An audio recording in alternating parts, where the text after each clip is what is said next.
Hey everybody. I've been thinking a lot of the last week. I wasn't sure how to put my thoughts into words.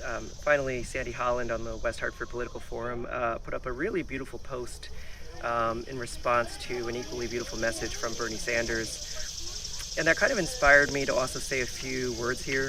As you can see, I also happen to be in our nation's capital today, which is as beautiful and as inspirational as ever. I think no matter who you are, you can't help but have an emotional response to seeing our Capitol building and our National Mall. Um, the online discourse in our country and even in our town is really disheartening and unfortunate. And while I don't pretend to study these things, it does seem like many of the perpetrators of these assassinations are uh, pathologically online. But I take a lot of comfort from our in-person interactions as Americans.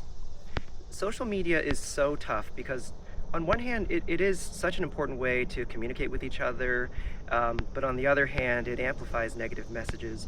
And it can take on a life of its own as this rage-generating machine that stops us from having reasonable conversations. I think a huge part of the decline in our social discourse is our larger decline in our social capital. Uh, what that means is just we just don't know our neighbors as well as we did a few generations ago.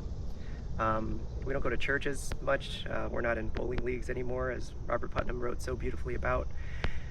We have longer commutes, busier jobs. Our kids are busier too.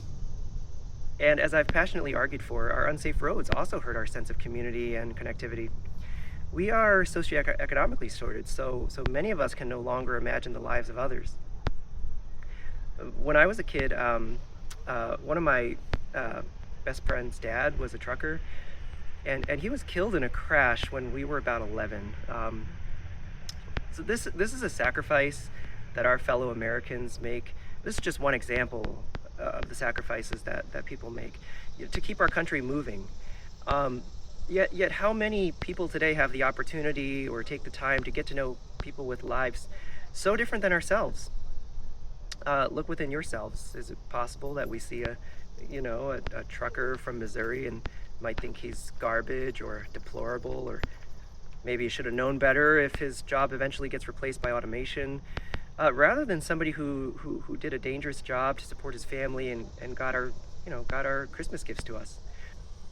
We have to keep getting to know each other. We don't get to know our neighbors the same way that we used to.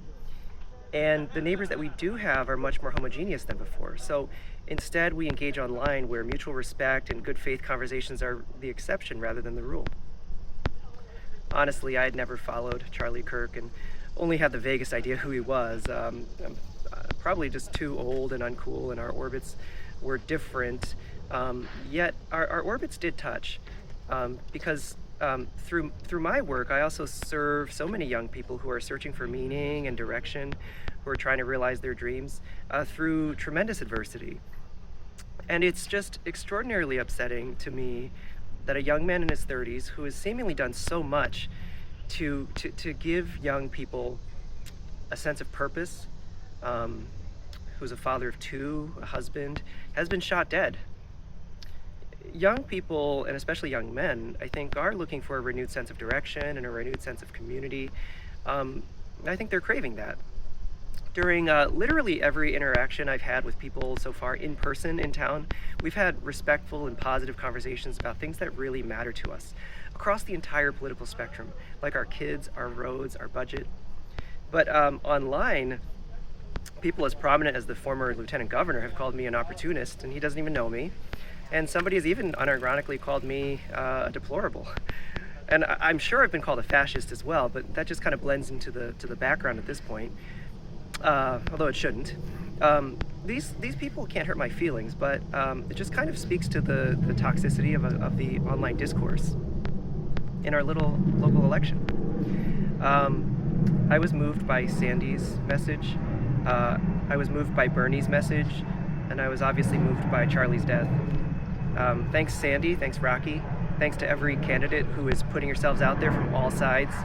And thank you to everybody who continues to believe in our American experiment.